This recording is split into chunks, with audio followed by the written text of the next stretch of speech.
Hello friends, good morning. Welcome to my amazing सा प्यारा सा channel Physics Universe. I hope you are all fine at your home and we are enjoying this online lectures. So guys, today's our topic is production of electricity from solar energy.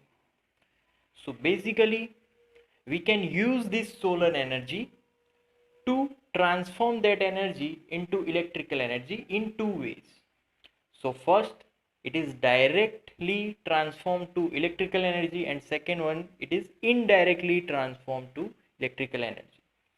So indirect, suppose we are talking about direct transformation means directly. तो कौन सा device है? It is called solar cell. And if we are talking about indirect, indirect transformation अगर electrical energy में होगा, that is our solar power plant. तो solar power plant में ही ये पॉसिबल है इनडायरेक्ट कन्वर्जन, और डायरेक्ट कन्वर्जन हमें पता है that is in solar cell. Okay, तो first we are talking about solar cell. तो बेसिकली सोलर सेल क्या करता है कि जो भी सन रेज की जो लाइट है, that light energy is converted into electrical energy. तो इनिशियली हमने मटेरियल यूज किया था सेरेबियम. उस मटेरियल में लाइट एनर्जी इलेक्ट्रिकल एनर्जी में कन्वर्ट तो होती थी, but initially we get only converted electrical energy, it is only 0.6%. मतलब अगर 100% लाइट एनर्जी इंसिडेंट हो रही है एक मटेरियल पे, तो वो सिर्फ उसका 0.6% ही कन्वर्ट कर पा रहा है, विच इज़ वेरी लो. तो उसमें कोई आगे रिसर्च नहीं हुआ. बट बहुत साल के बाद फिर से कुछ सामने आया और फिर से रिसर्च हुआ, तो हम लोग उसको 1% तक ले सकते हैं. तो 100%, उसमें से सिर्फ 1% को ही हम लोग इलेक्ट्रिकल एनर्जी में कन्वर्ट कर पाए थे. तो वो भी एक बहुत ही बड़ा गैप हो गया. तो उससे हमें इतनी इलेक्ट्रिकल एनर्जी नहीं मिलती है कि जितनी हमें चाहिए.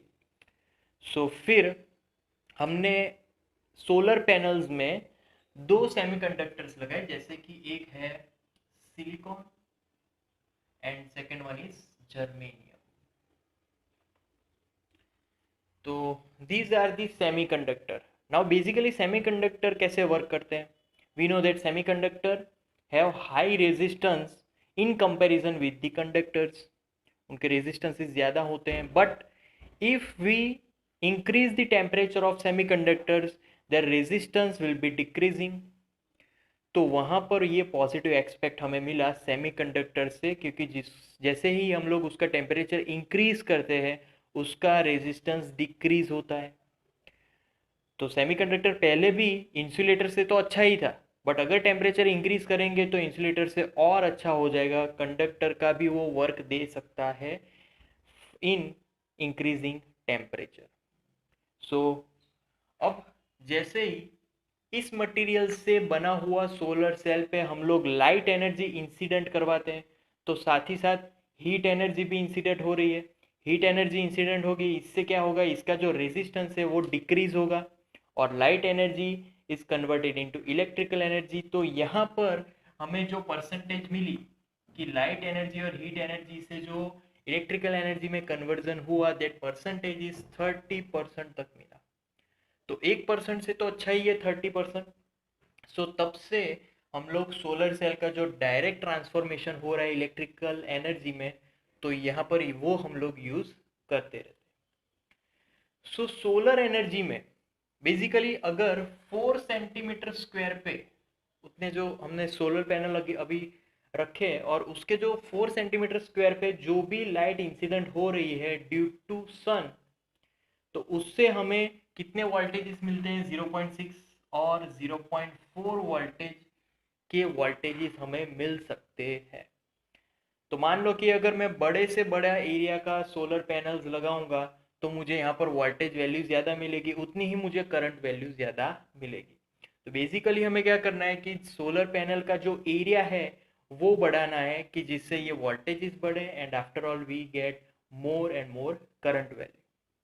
सो सोलर पैनल से मतलब एरिया बढ़ा के हम लोग मिलियंस ऑफ मिलियन वोल्ट में इलेक्ट्रिकल पावर गेन कर सकते हैं।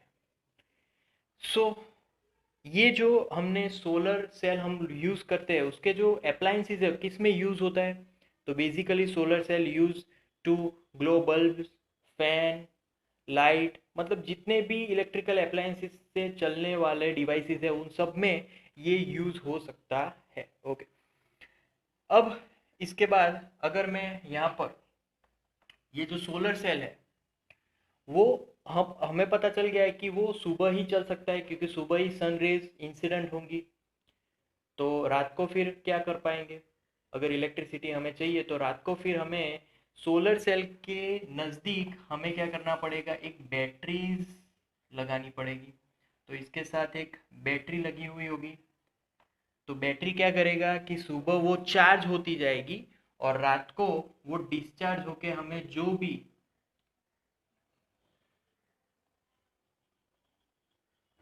भी अप्लायंसेस यहाँ पर वर्क करवाने हैं वो हम लोग करवा सकते हैं।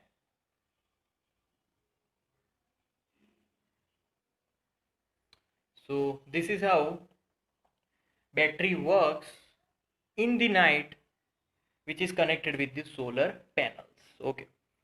सो सोलर सेल के बहुत सारे एडवांटेजेस भी है। एडवांटेजेस की अगर बात करें तो पहला एडवांटेजेस है कि ये एकदम लो मेंटेनेंस है। इसमें एक बार आप पैनल लगा लो फिर आपको हर दिन राहत, सिर्फ सालाना वो सर्विस होती रहती है, तो बहुत ही लो मेंटेनेंस है इसका। द सेकेंड एडवांटेज कि हमारे घर पे ही लगा हुआ रहता है, तो अगर कोई प्रॉब्लम होगी तो घर से ही हम लोग उसको रिपेयर कर सकते हैं। थर्ड वन, ये सोलर सेल्स पोर्टेबल होते हैं, है ना। इसको लॉन्ग डिस्टेंस मतलब इलेक्ट्रिक करंट को ट्रैवल करने के लिए लॉन्ग डिस्टेंस की ज़रूरत नहीं है, शॉर्ट डिस्टेंस से ही हम लोग इलेक्ट्रिसिटी पा सकते हैं। Then solar cell long term के लिए यूजेबल है, एक बार आप लगा दोगे तो लंबे समय तक वो चलता रहेगा। ओके, इसके डिसएडवांटेजेस भी है। डिसएडवांटेजेस में पहला कि इसकी स्टार्टिंग कॉस्ट बहुत ही ज़्यादा है, भले ही एक बार आप लगा लोगे बट उसकी कॉस्टिंग बहुत ही ज़्यादा होगी। फिर दूसरी कि यहाँ पर जब कभी भी खराबी होगी तो इसको मेंटेनेंस मतलब कि सर्विस भी आपको करवानी पड़ेगी। जब कभी भी कोई भी डैमेज होगा तो आपको तुरंत उसकी सर्विस करानी पड़ेगी, तभी आप इलेक्ट्रिसिटी यूज़ कर पाओगे। फिर हमें अगर इलेक्ट्रिसिटी ज़्यादा चाहिए तो हमें सोलर पैनल की जो एरिया है वो ज़्यादा रखनी पड़ेगी, उसकी भी हाई कॉस्टिंग हो जाएगी।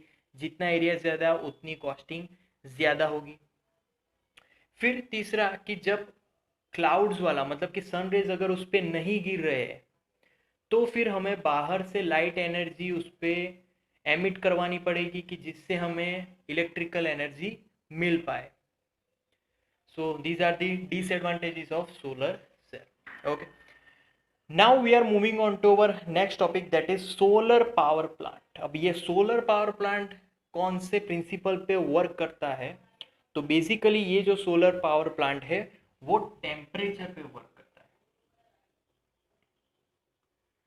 जैसे कि सोलर पावर प्लांट पे हीट एनर्जी मतलब कि जो सन रेज की जो हीट एनर्जी है वो इंसिडेंट होगी और वो हीट एनर्जी का हम लोग यूज़ करेंगे to convert into electrical energy. तो बेसिकली अगर इसका कंस्ट्रक्शन हम लोग समझ पाए तो इसका जो प्रिंसिपल है उसमें हमें एक कॉन्केव मिरर लेना है। कॉन्केव मिरर, तो उस पर सन रेज एमिट होगी।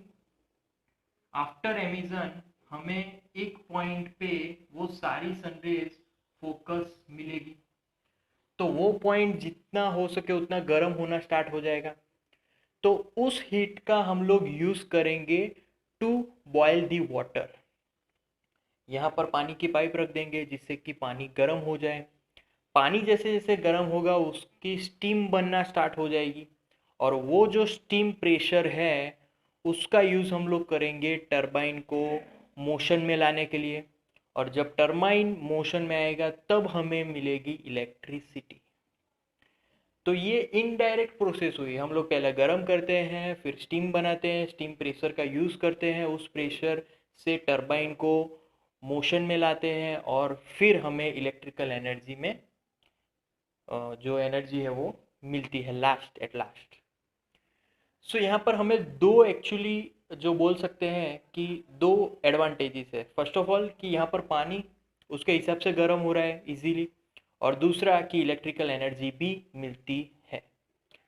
तो दोनों फायदे हैं यहाँ पर।